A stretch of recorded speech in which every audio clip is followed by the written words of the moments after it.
in preparation for ICETE C-25 in Albania, now less than 2 months away. We are nearing 550 registered delegates from 90 countries across different theological education training sectors. A majority of our delegates will be from the global south, majority world settings. We will have our largest number of women at this event in ICETE's history. We will have the largest number of younger leaders attending ICETE this coming March than ever before in our 40 plus years of ICETE. The Lord is bringing us together in Albania, a globally diverse community to focus on our theme. What is next for theological education? What are some of the forward-looking new ways we need to be thinking about and doing theological education? And when we reference theological education, we're including all the different streams of training, the formal, non-formal, and informal. I've often said that theological education is most alive, most vibrant, most useful as God's missional instrument when it is addressing current realities and anticipating future challenges of Christ's church within societies. ICETE is providing a way for us to come together and think critically about theological education, on how it can be more proactive rather than reactive, and about innovating and about imagining and about getting ahead of what Christ's church may be facing, not just now, but in the years to come. Those of you that are on this call and those with us in Albania will be helping us to globally shape together what is next for theological education. We cannot do this apart from you being with us, walking with us through this process. It is an important calling. I fully believe that this is an important calling, but it is also our moment that God has orchestrated and He has put us together. We want to stand ready to faithfully respond. Let me take you back a little bit and then bring you forward to where we are today. ICETE C-22 in Turkey was focused on how the different streams of theological education could work more closely together for the sake of the church. We talked about all the sectors of training having one common aim: to strengthen the church for its mission. We saw tremendous progress made, especially between the formal and non-formal sectors, not just in dialogue, but also moving beyond dialogue. I meet so many during my travels, and I do believe we are in a global moment in which we desire to be more connected and explore meaningful ways to collaborate than ever before. The growth of the church, especially in majority world settings, is creating a monumental demand for church leaders, pastors, and others to come together and embrace the notion that we could do more together than apart to begin to meet the demand that the church currently has around the world. ICETE is a global hub to help further facilitate those connections, those relationships, those potential points of collaboration, especially since ICETE C-22 in Turkey. Micro-credentialing was also a significant outcome out of C-22. ICETE was asked to develop global standards and guidelines for micro-credentialing, and that has now been achieved. And we are now actively working with our regional member associations so they can contextualize and they can implement those standards within the different regions. And you'll hear more about this at ICETE C-25 in Albania. Another outcome since C-22 has been our significant growth in our constituents. We have doubled the number of ministries from all training sectors that are now connected formally with ICETE. We've also seen church planting and missions ministries and other global ministries like Lausanne and the WA more connected to ICETE than ever before. All of this only further stimulates and enriches ways we think about and the ways we can be doing theological education.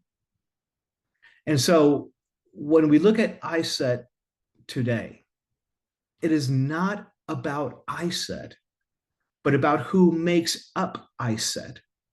And that is you, our constituents. ICETE is a global community concerned about quality in training and connecting the trainers, theological educators for church impact. We are about quality, connections, and impact. At present, all of our constituents combined touch over 300,000 people preparing for ministries around the world at different levels. And that's you. That is what you are doing. But I pray for and I envision a day when there are millions being drawn into, millions around the world that are drawn into sound and relevant theological education as God's instrument to equip them to faithfully serve God's people. I imagine a day where people are excited, interested in wanting to be part of theological education like never before.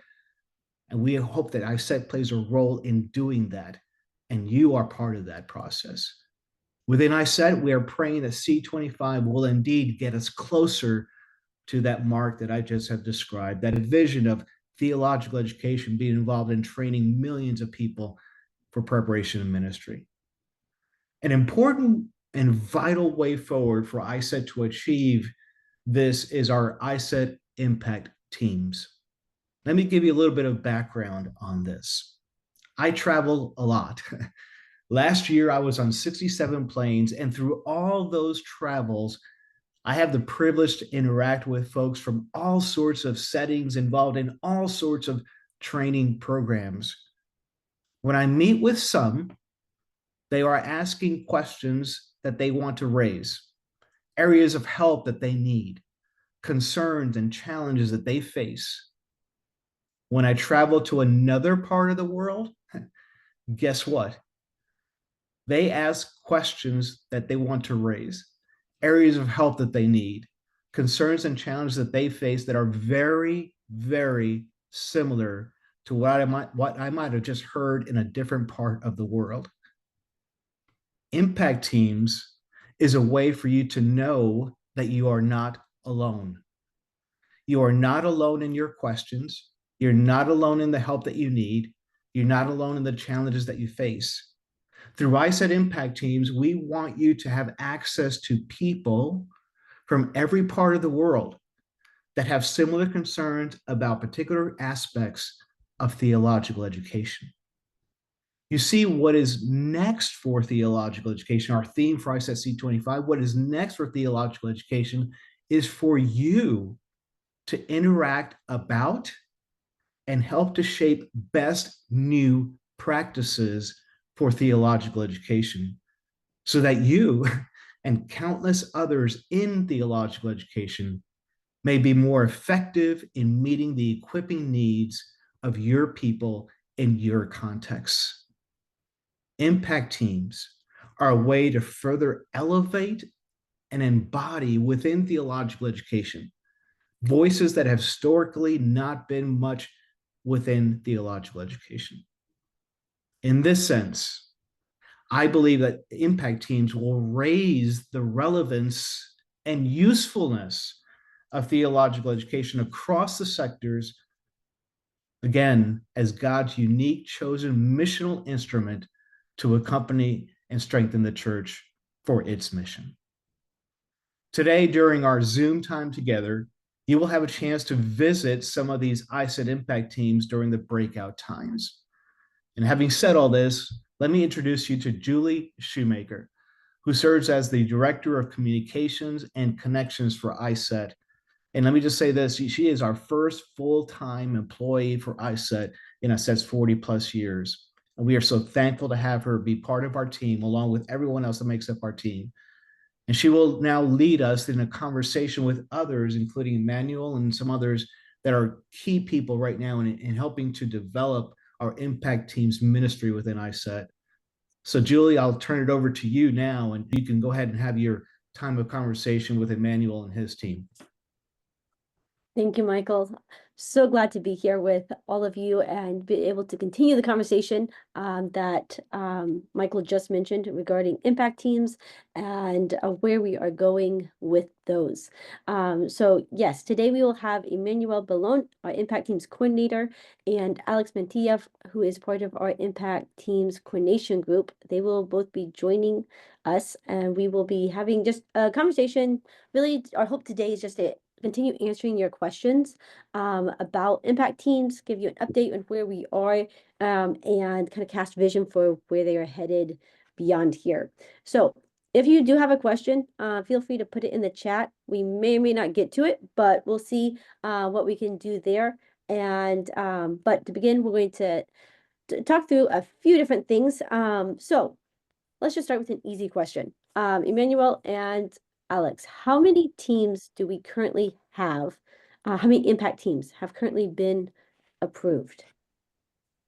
Hi, good morning, everybody. I'm Alexandra from Costa Rica. We have now approved 20 impact teams. So you have a lot of options. Yes. Yes. So can you talk with us about some of the process for this? How many proposals have we received, and why did we not accept all of them? Well, we, Emmanuel Ballon, speaking, we received about 36 proposals. And in fact, we had a coordinating team that worked through each and every one of them, reading everything that different leaders submitted and evaluated the proposals to see how they speak to the issues that they would like to talk about. And at the end, we were able to actually approve 20 of them.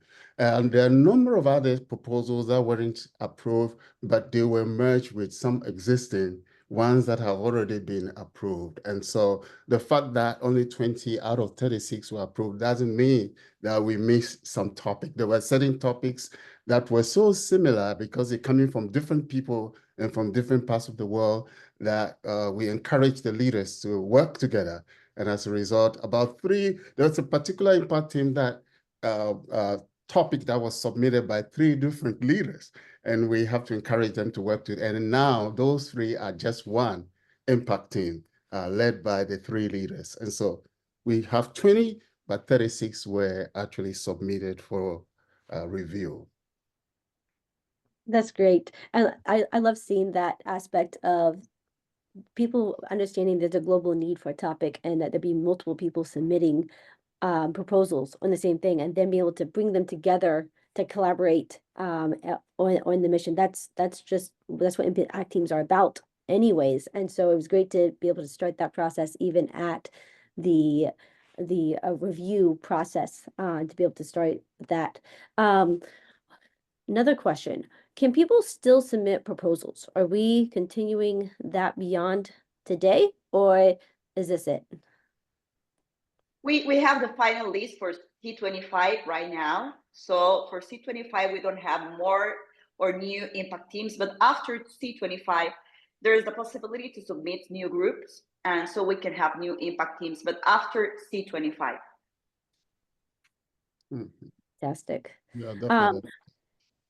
Yeah, definitely. We're hoping to have people submit. In fact, if you don't have to wait until even after C-25, leading to C-25, if you have really an important topic and you have some friends, leaders that you know, and they are not part of the ones that we're going to be talking about today, you can still go ahead and start working on it and submit it. We will not review it for C-25, like Alex have just said, but after C-25, we would contact you, we will send details, and we will facilitate your leadership team to be able to begin to lead that particular impact team.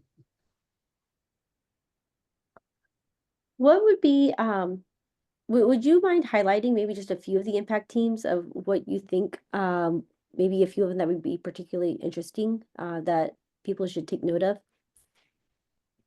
I'm thinking about contextual curriculum. I don't remember now the name that we have, But there are so many people that are interested in this impact team. And if I remember correctly, it was one of the topics that most of us said that is very important to discuss in this time for what is next for theological education. So I think that this is one that is very,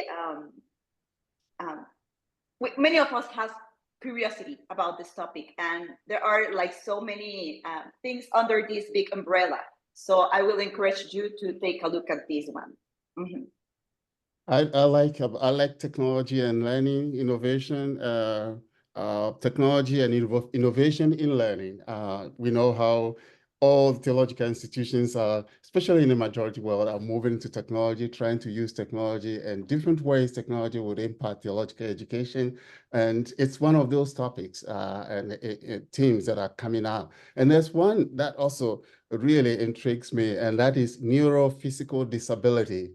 And disability, and whether it is things to do with different kinds of disabilities, they don't really feature that prominently in theological education. And so I'm really excited that we have an impact team that will look at developmental challenges and disabilities and things, and how it relates to theological education, and how theological education can actually impact and prepare and engage disability and prepare the church to be able to reach out to people who are in this particular space. But you know something, that it's difficult to pick just or mention one impact team, because they are so diverse and each of them are trying to approach to some different big issues or areas of working together. So yeah, it's difficult to choose what impact team do you want to be part, because so many of them is like, oh, this is so interesting, this is so interesting, I want to be part of that, this is part of my passion or of my work. And yeah, it's difficult to choose just one or two.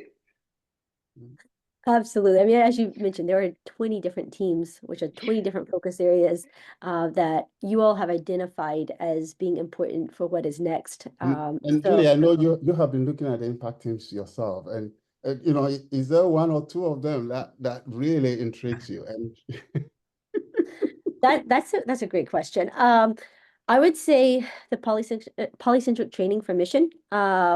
I love the focus on the training, not just coming from one spot, but it is everywhere, because that is where missions is at this point in time. And so looking at not just sending to everywhere, from everywhere, but what about the training coming from every region, and being able to integrate and learn from each other, even in how we're training for mission. So I think that one is definitely interesting for me. Another one is one of the newest teams that we have is the next generation development. I would say that one's a particular interest to me, not just because of my generation, but just the focus of that team. It's not just on developing the next generation as in generationally, but also the current generation, the current structures. And are we preparing for transitions? Are we preparing for succession? Where are we going with it beyond that? So I think that's an important topic that we can press into. So definitely excited about those. Wonderful. Michael just mentioned some of the benefits of someone being engaged in an impact team. Are there additional benefits? What are some other ways that you see this as an important way to help other theological education programs? Why should someone join an impact team? We are stronger when we are together. Have the opportunity to share what you are working with others, what are the questions you have, your necessities, and you are talking with others that are working in the same thing. So I think that we can develop something much more stronger, more bigger, more holistic, more practical, hopefully. And I think that this idea of working with others is so important, so we can not only advance ourselves, our school, our country, our region, but together, and helping others with what us discover, and that we know that can help other people to advance in what's next for theological education. I mean, there are amazing things happening in different regions. And like Michael mentioned, everywhere you go, there are incredible things happening. Like recently, there was something on theology and the arts also in Asia. And if you go to Africa, you go to Latin America, there are different things happening. But impact teams create this common platform for us to work globally, for us to share regional gifts globally or national gifts globally. And leaders are able to engage, build lasting and enduring relationships that will go a long way to, enhance different levels of collaboration in theological education, whether on institutional level or regional level, you name it.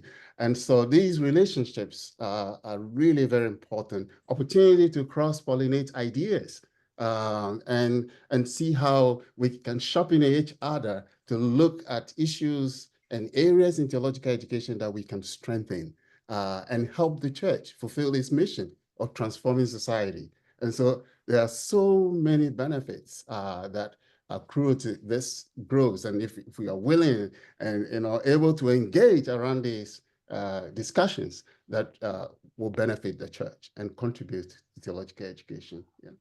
And maybe just one thing that Michael said is that this is an opportunity to hearing voices that maybe before we're missing.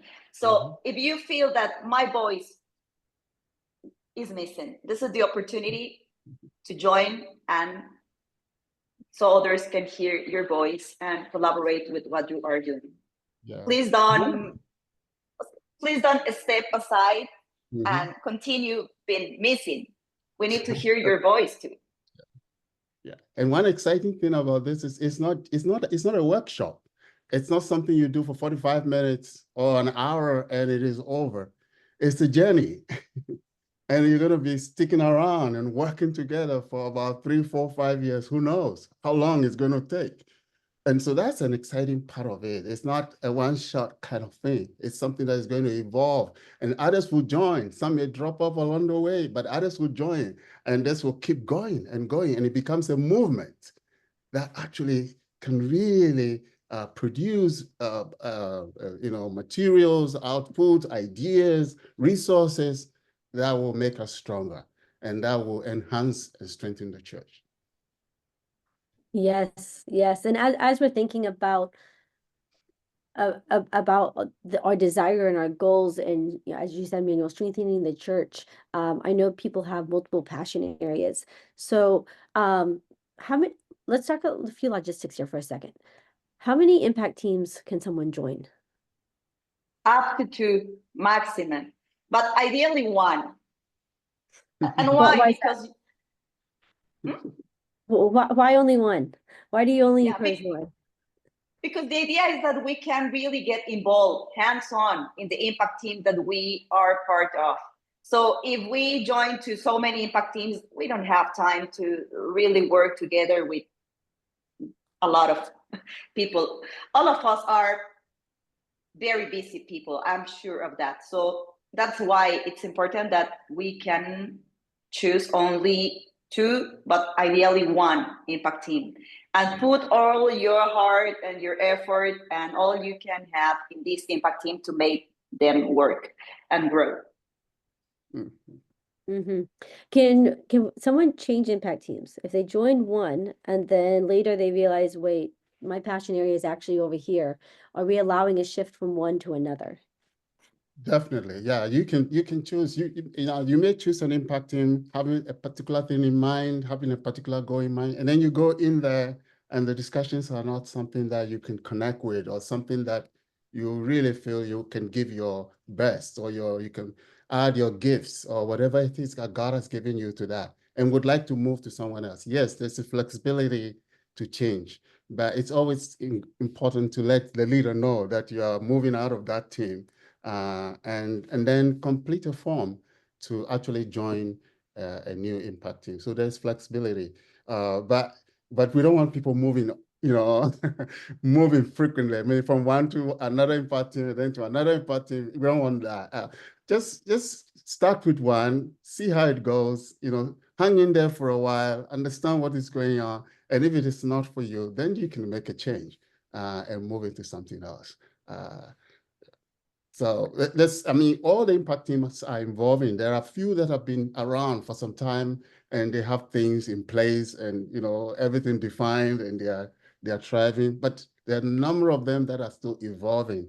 So it's unlikely to know everything about the team just by attending 1 or 2 meetings. So hang in there for some time and see how things go. And if it still doesn't work for you, then you can make a change. Absolutely. And I think that's where, like today's call, we will have a time for you to interact with the impact teams. And so that's a great time for, if you weren't sure which one to join, you can go ahead and join one of the breakouts later and find out more about where that team is planning to head, both during C-25 in Albania and even after that. In the next week, you should be receiving, for those who are going to C-25 in Albania, you should be receiving an email with an invitation to go ahead and sign up for a team. Because you will be participating there in one. They will meet either in the morning or the afternoon, depending upon which group you are in, for about 2 hours a day. And you'll be able to have a lot of time to just work together and collaborate there in person. And so as Alex mentioned earlier, we are encouraging you to only sign up for one so that you can actually really focus on it, but then that way you're not overpacking your schedule at C-25 in person, but you're able to actually allow some time to process what you're hearing and time for rest also there at the C-25. We are coming to the end of our time here, but I just want to ask one more question of the both of you. What sort of impact are you hoping to see come out of these teams, both within the formal and non-formal theological education? Maybe sounds so ambitious, but I want something that changed the world.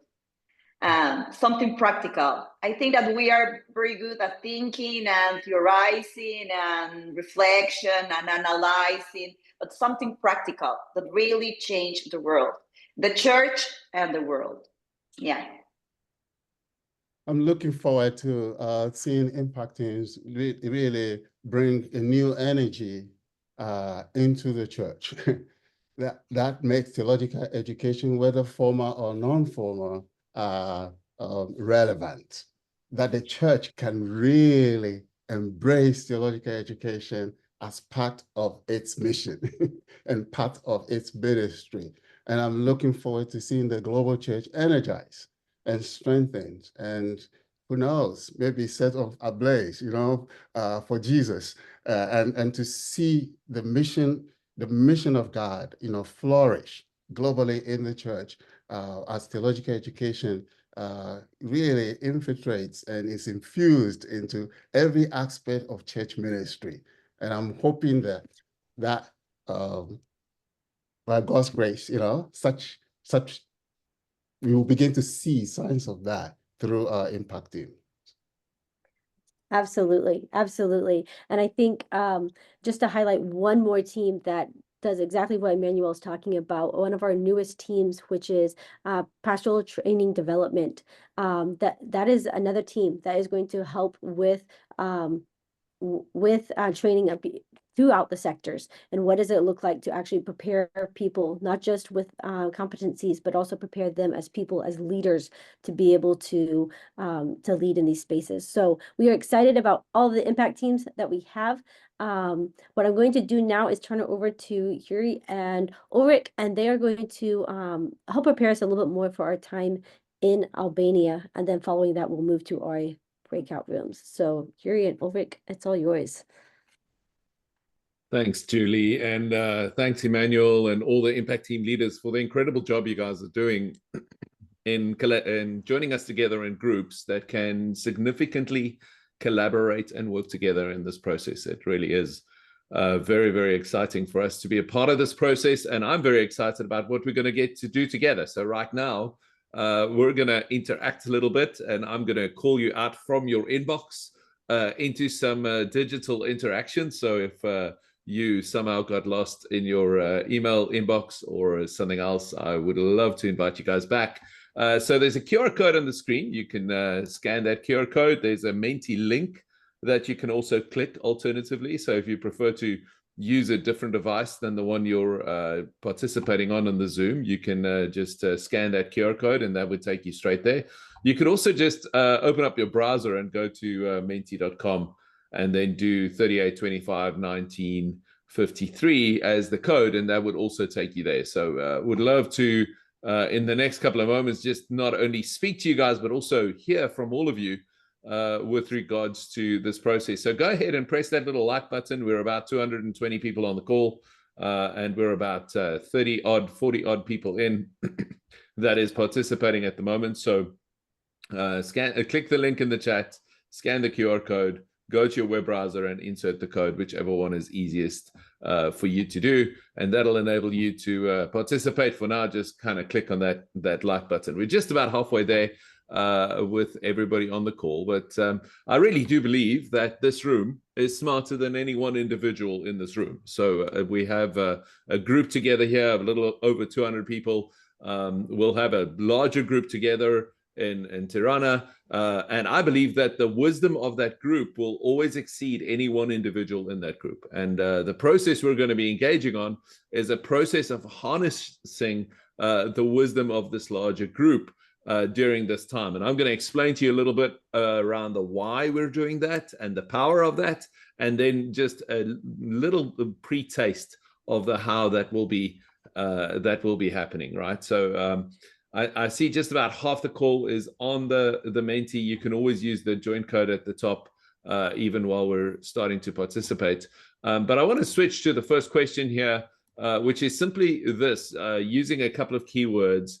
How would you describe the future of theological education? So what would be, if you were to briefly state it, what would be the words that comes to mind when you think of the future of theological education? What is the future like? What is the future? It's dynamic, it's digital, it's relevant, it's liquid, it's non-formal, it's post-Christianity. What will the impact of post-Christianity be on it? It's exciting, says somebody. It's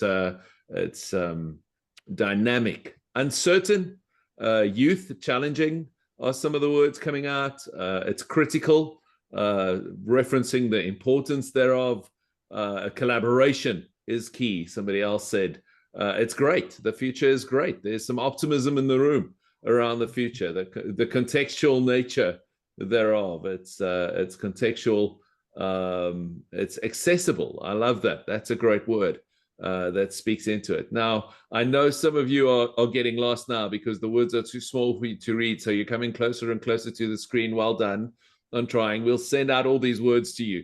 The larger words are the words that have been mentioned by most people. So flexible, contextual, digital, dynamic, relevant, and non-formal and biblical would be some of those key words. But this is a powerful feedback from this group saying that these are some of the key words in the journey. And I really believe that the voices of this room is important. Michael Ortiz said this in one of our previous conversations. The future of theological education depends on the voices it is willing to embody and elevate. Your participation in this conversation really is important. Your voice in this conversation really is important. And Ulrich, you can go on to that next slide. So it is critical for us to get these voices in from everywhere. And I see somebody figured out how to annotate. There we go. So these voices of that we'll be bringing together is actually going to collaborate together in creating a document that's going to set us up for the future of theological education. And just to illustrate the value of this a little bit, is I want to speak to you a little bit about artificial intelligence. So AI is all the rage right now, right? So it's the thing of the year, it's the innovation of the year. I'm sure it's either your best friend or your worst enemy, but nothing in between right now, right? Nobody's neutral on it. It's a big deal. But when did artificial intelligence actually start? What if I told you that there was a small group of people that came together and at this conference, they figured out automating reasoning, natural language processing, machine learning, and neural networks. the picture will give away that this was quite some time ago. In fact, this happened in 1956, before the invention of the smartphone, when there was no color screens on computers, when computers took up multiple rooms or halls in order to just have a basic computers, when the hard disk drive was just, and transistors was a new technology. That was when these guys came together in what's known as the Dartmouth Summer Research Project on Artificial Intelligence, or the Dartmouth Artificial Intelligence Conference. They came together, and these fathers of artificial intelligence actually came up with these concepts that would later become artificial intelligence. The reality is that the moments that change the world very often happen long before we ask them to change the world. The reality is that the moments that transforms the world, the moments that change the world, starts with innovative people that is willing to think through ideas that are bigger than themselves. And when we're going to gather together in Tirana, we're actually going to not just go there to listen, to learn, to build relationships. All these things are amazing, but we're going to do an innovation lab together. We're going to innovate, and we're going to come together around this idea of the future of the future of theological education. And we're actually going to endeavor to answer a simple question together. It's not such a simple question, it's a pretty big question, but how can theological institutions understand the future, leverage learning and innovation and technology to create accessible, affordable, and relevant theological education that effectively addresses the needs of learners of the future in a rapidly changing world? Now, this is our initial draft question. The words you offered in the word cloud a couple of moments ago, we're going to use those words to actually reframe and reshape this question once again, because that's the nature of the process, right? We listen together, we shape together. There's actually a large set of additional questions. And Ulrich, if we could paste that in the chat, that would be fantastic. But you'll see this is the key question, and then you'll see there's a couple of additional questions that will help shape this conversation. And we're going to do this innovation lab, and this innovation lab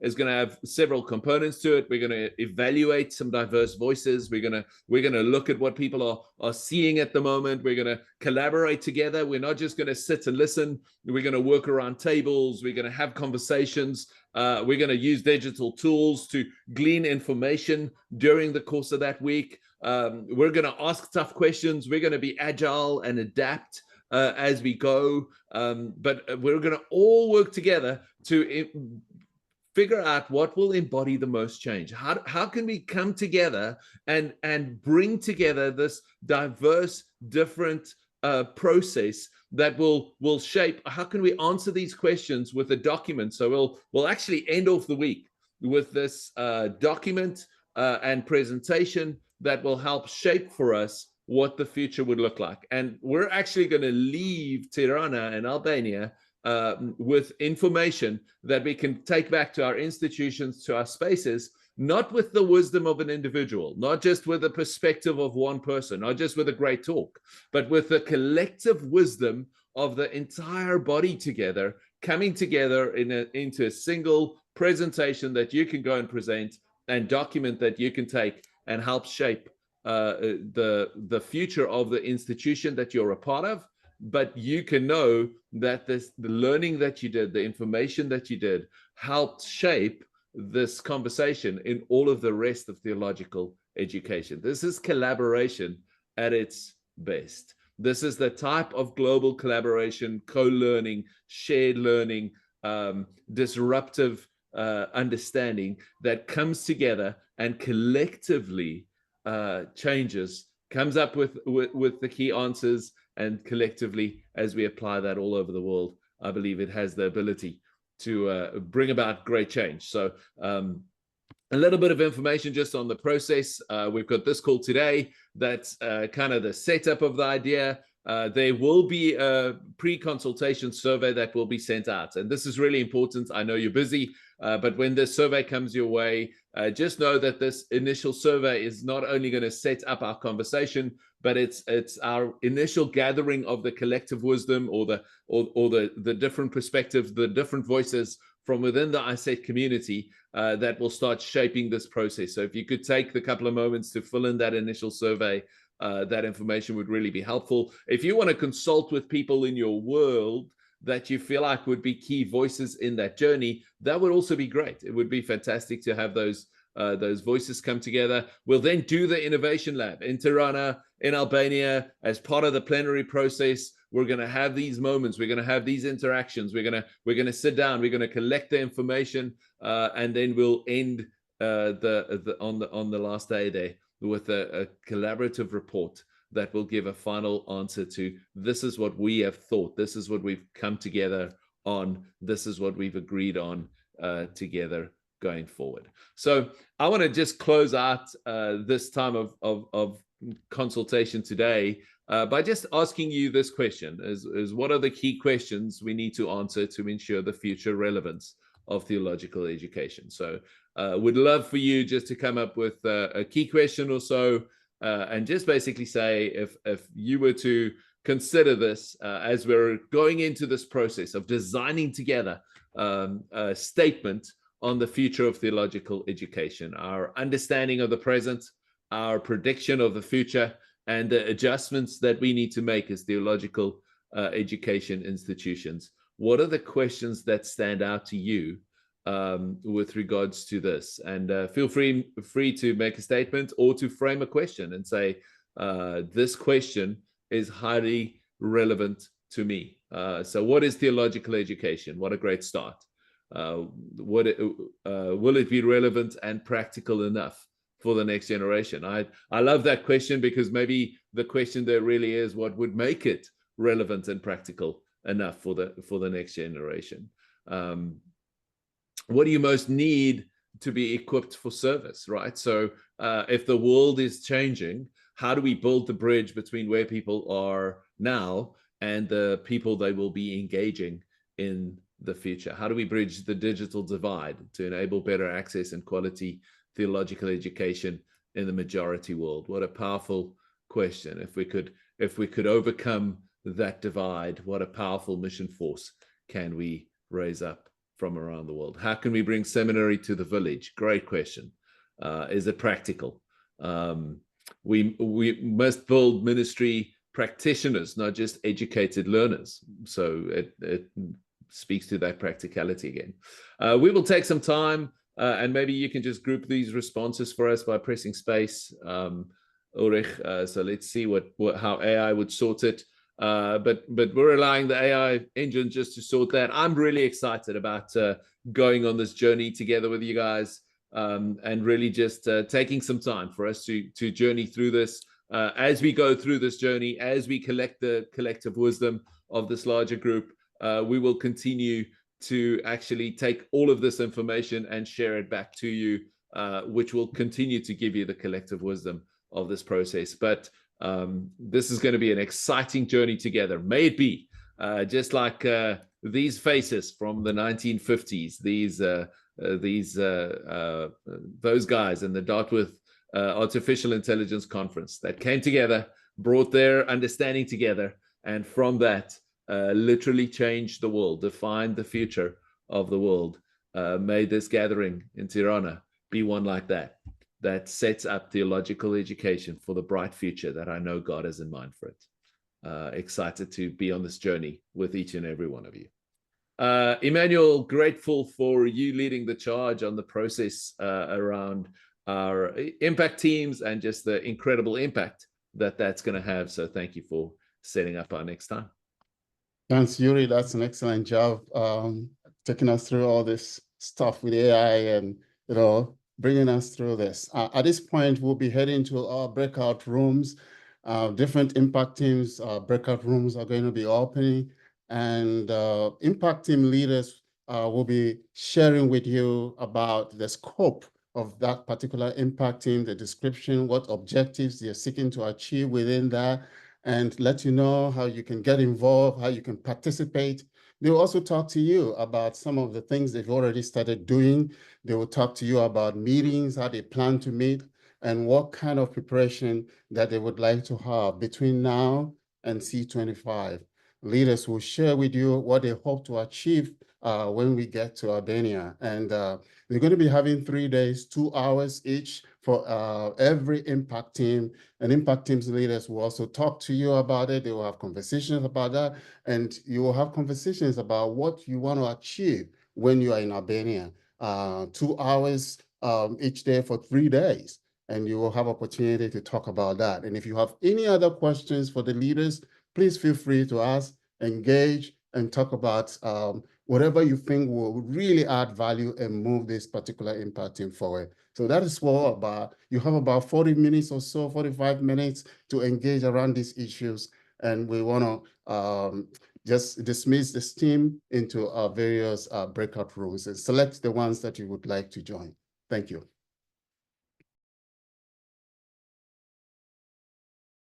Hey, welcome back, everybody, from the breakout rooms. My name is Marvin Oxenham, and I'm on the ICETE team, and I've been asked to close our time together. So if your breakout room was anything as exciting as ours was, we are all very much looking forward to our time together in Albania. So once again, let me remind you, if you have not yet signed up for an impact team, to do so in the coming weeks. And as Julie has said, you will be receiving an email with further instructions. So if you still want to think about a little bit which one, it's sort of there. Steph, Julie has just put the link in the chat again. Thank you, Julie. This sort of feels like when you're going to a good Italian restaurant, and those of you who know me know I live in Italy, and you get the menu and you would like to order one of everything. And once you've chosen something, you have regrets because you haven't chosen something else. But that's good. That's good. So choose what the Lord puts on your heart in terms of 1, impact team, 2, if you feel really, really ambitious to be joining those. So once again, thank you for joining this time together. Thank you for all of my colleagues who have made this possible, who are working together for a wonderful time together in Albania. Many of them are working behind the scenes, and you don't see their faces on a call like this, but they are holding up the entire infrastructure of C-25. So a huge appreciation and prayers for them as they meet the challenges of a conference of the size that we're trying to put together. So let me close with a word of prayer, and then we will say goodbye. We thank you, Lord, for the impact that you have had in our lives personally. We thank you that you have chosen us to be vessels through whom you want to impact those around us in the church and in the world. Thank you for our calling to be theological educators in whatever country we are, in whatever challenges and contexts we are meeting. We thank you for this privilege. We pray that we may be good stewards. And even as we take time to meet together in a month, a little more than a month in Albania, we pray that we would come with a listening heart, to listen to your voice, to seeing your face in the face of our sisters and brothers, and to hear the guidance of your Spirit as you tell us which is the way to walk in, whether it is to continue doing what we're doing, whether it is to innovate, whether it is to do things that we've not done before and are afraid of doing. We pray that you will give us what it takes to be faithful to the calling that you've given us. So once again, thank you for our time together in this day, in the name of Jesus. Amen. Okay, amen, everybody. God bless you, and we will see you in Albania.